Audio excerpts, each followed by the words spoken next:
Bismillahirrahmanirrahim. Assalamualaikum warahmatullahi wabarakatuh.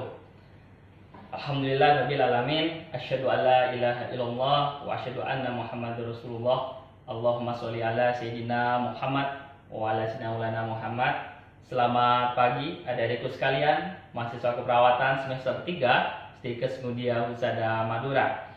Pagi ini kita kembali berjumpa dengan saya Bapak Agus Prianto selaku pengampu lab skill keperawatan medikal bedah 1 ya. Pada pertemuan yang ketiga. Mohon maaf sekali walaupun kita masih berjumpa dalam konteks media, mudah-mudahan tidak mengurangi rasa semangat teman-teman dan adik-adikku sekalian untuk haus akan ilmu belajar, terutama belajar dalam menjadi mahasiswa keperawatan. Sesuai dengan kontrak kuliah pada RTS Keperawatan Medikal Bedah 1, kali ini kita akan belajar bersama, kita akan sharing ilmu bersama bagaimana caranya tata laksana atau memberikan tindakan pada pasien yang mengalami gangguan sistem pernafasan. Salah satu tindakannya adalah suction. Ya. Tindakan suction ini, kalau saya boleh ceritakan, pada dasarnya kita akan memberikan atau melakukan pengambilan cairan pada sekitar mulut pasien yang biasanya cairan tersebut dikhawatirkan akan membuat sumbatan jalan nafas pada pasien sehingga pasien tersebut akan mengalami gangguan di sirkulasi proses pernapasannya. Maka dari itu tindakan suction ini diharapkan bisa mengurangi atau membersihkan adanya sumbatan jalan nafas pada sekitar mulut pasien. Alat dan bahan yang perlu kita siapkan pada pemberian tindakan suction yang pertama adalah mesin suction, kateter suction, handspoon, kasa steril, kom 2 buah, dan jangan lupa bengkok. Itulah alat-alat dan bahan yang perlu kita siapkan pada tindakan suction. Persiapan selanjutnya adalah persiapan pasien. Adik-adikku sekalian, jangan lupa ketika kita berjumpa dengan pasien, awali dengan yang namanya salam terapeutik, sekalipun pasien tersebut tidak sadar, ya. Kemudian kita jelaskan siapa kita, identitas kita siapa, ya, maksud dan tujuan kita, tindakannya apa, prosesnya bagaimana, kita jelaskan. Dan nantinya setelah kita menjelaskan prosedurnya, kita memberikan kepada pasien atau apabila ada keluarga pasien barangkali ada yang ingin ditanyakan terhadap tindakan yang akan kita lakukan. Setelah disetujui oleh pasien, setelah pihak pasien atau keluarga pasien berkenan, barulah kita menjelaskan durasi atau kontrak yang istilahnya, berapa lama kira-kira tindakan yang akan kita lakukan. Terus kemudian kalau memang ada korden atau tirai yang sekiranya bisa menjaga privasi klien, monggo kita kondisikan, karena itu salah satu bentuk dari menjaga privasi pasien. Oke, sekarang kita memasuki ke yang namanya langkah kerja. Langkah kerja yang pertama adalah kita melakukan cuci tangan 6 langkah. Kita ikuti gerakannya. 1, ya, 2, 3, 4, 5, ibu jari, ya. Yang terakhir adalah ujung jari 6. Berikut adalah tindakan 6 atau 6 langkah cuci tangan. Oke, selanjutnya adalah kita mendekatkan alat-alat yang bisa kita kondisikan didekati dengan pasien. Salah satunya adalah bengkok, ya. Kita dekatkan bengkoknya, kemudian kita buka sedikit ujung dari kateter suctionnya, jangan dibuka semua karena kita akan menjaga kondisi sterilannya. Ya. Kemudian kita isi cairan kom, kita menggunakan 2 kom, ya. Jadi kom nanti untuk kasa dan satunya kom untuk larutan NaCl, ya, atau larutan steril sudah saya kondisikan. Untuk kom yang kosong, di sini saya menyiapkan kotak instrumen yang isinya ada handspoon dan kasa. Ingat, sesuatu apapun yang berada di dalam kotak instrumen itu sifatnya adalah steril, ya. Jadi kalau memang kita menggunakan korentang atau ada korentang di sekitar kita, pastikan kita mengambilnya dengan korentang, ya. Dan pastikan juga korentangnya sedang steril. Kita ambil kasa secukupnya. Fungsinya apa kasa? Kasa ini fungsinya untuk membersihkan sekret-sekret atau lendir atau darah yang menempel pada kateter suctionnya. Nanti akan kita coba. Kemudian setelah kita menyiapkan kasa secukupnya, kita ambil handscreen-nya. Kita pastikan jempolnya sebelah mana, ya. Kemudian kita ambil dari dalam. Oke, boleh kita menggunakan kolentang, tapi karena kondisi kita steril, kita boleh mengambil handscreen tersebut langsung dengan handscreen yang sudah kita pasang dengan kondisi steril. Kita ambil dalamnya, begini, ya. Kita cari jempolnya, kita masukkan. Oke. Nah, setelah kondisi seperti ini, pilih tindakan atau pilih tangan yang mau kita on-kan atau tidak kita sterilkan. Karena nantinya kita akan menyambungkan dengan mesin suction tersebut, gitu ya. Kita agak geser dulu. Karena kondisi saya tidak kidal ya, saya akan meng-on-kan yang kiri. Seperti ini.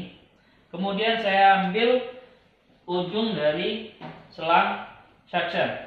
Ya. Kemudian saya ambil, ingat, optimalkan kita steril mungkin. Kita ambil bagian dalamnya. Ya, bagian dalamnya masih steril, tangan saya yang kanan masih steril. Kita sambungkan dengan ujung dari selang dari mesin suction. Kemudian kita ambil bagian dalamnya.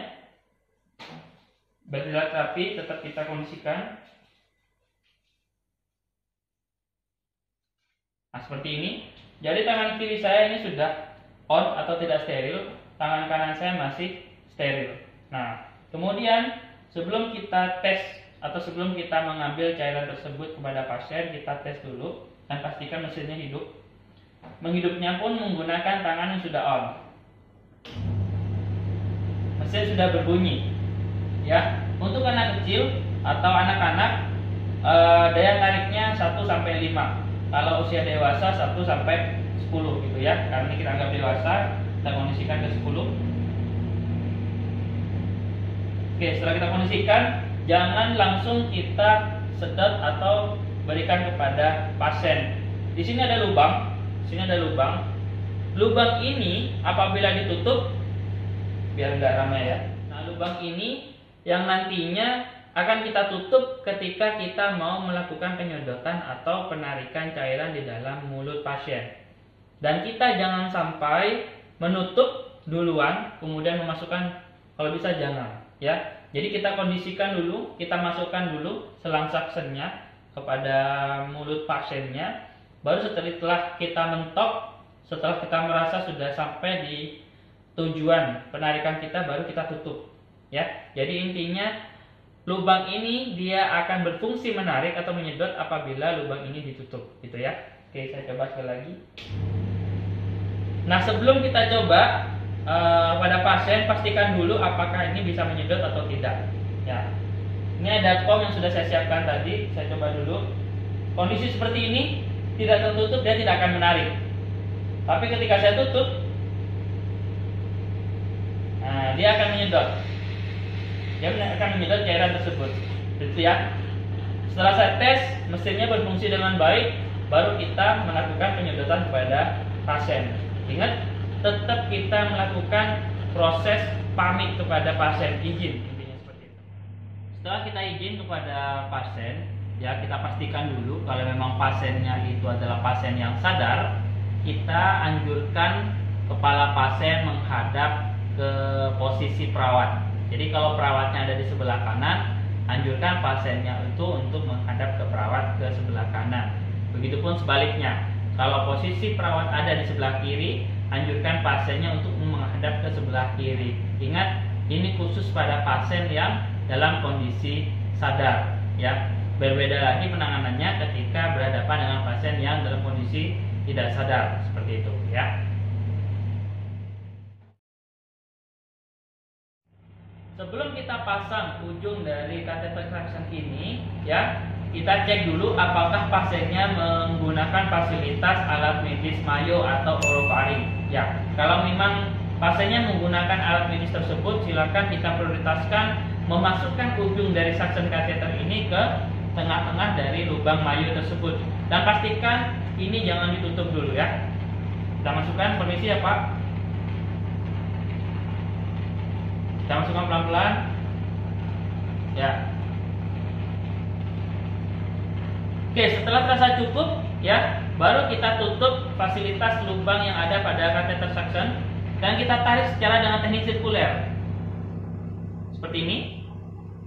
Kenapa kok disuruh atau dianjurkan dengan teknik sirkuler? Harapannya adalah ujung dari kateter suction ini menyentuh pada sekret-sekret yang menempel di daerah mukosa tenggorokan pada pasien, sehingga harapannya juga tersedot dengan mesin suction ini. Kemudian setelah kita tarik, kita buka ya, kita arahkan kepada bengkok sudah kita siapkan.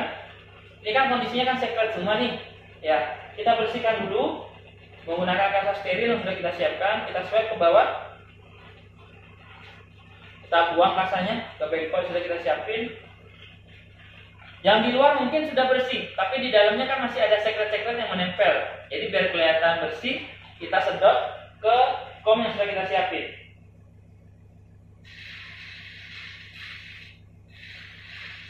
Oke, setelah terasa bersih dalam dari kateter suction, kita masukkan kembali kepada pasien. Hal ini kita lakukan terus sampai terasa sekretnya atau cairan yang berada dalam tubuh atau mulut pasien, mohon maaf, itu bersih. Dan hati-hati teman-teman, ketika kita proses melakukan suctionisasi seperti ini. Contoh ya, saya masukkan, permisi Pak.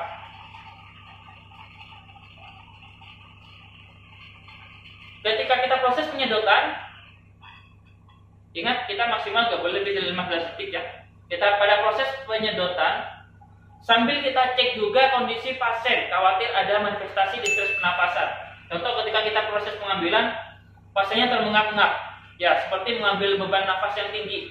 Ya, apa tindakan yang harus kita lakukan adalah kita biarkan dulu, kita lepas. Ya, kita biarkan, kita lepas dulu sampai pasiennya normal kembali proses pernapasannya, baru kita lakukan penyedotan kembali. Penyedotan kembali dengan teknik yang sama, sirkuler. Gitu ya, sampai distres pernapasannya hilang. Atau mohon maaf, kalau ada fasilitas bedside monitor, ya silakan teman-teman bisa mengecek di bedside monitor saturasi oksigennya. Kita cek sambil kita puter, sambil kita cek. Mohon maaf, ketika dia sudah berkurang, normalnya sih 95% sampai 100% gitu ya. Tapi kondisinya ketika ada bedside monitor yang memang ketika dia masuk ke 85% ke bawah, dia kedap-kedip. Nah, ketika kita melakukan proses penarikan, kemudian kita cek di saturasi oksigennya sudah mengalami penurunan, kita hentikan. Kita biarkan dulu sampai saturasi oksigennya normal kembali, masuk ke 95% atau menurun ke 100%, baru kita lakukan proses penarikan lagi. Itu ya, sambil kita cek. Kalau memang kondisinya masih aman, saturasi oksigennya boleh kita tarik, tapi dengan catatan maksimal nggak boleh dari 15 detik. Sama prosesnya seperti tadi, kita ambil, kita buang di bengkok. Nah, kita bersihkan lagi kembali isinya.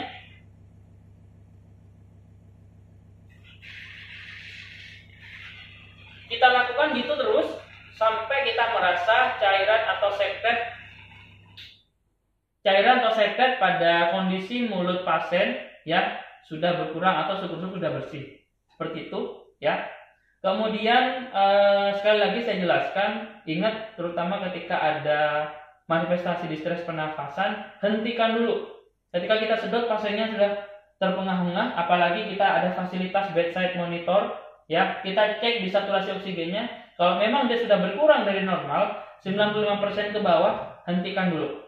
Hentikan dulu sampai pasiennya sudah normal kembali, baru kita lakukan proses penyedotan ulang. Seperti itu ya.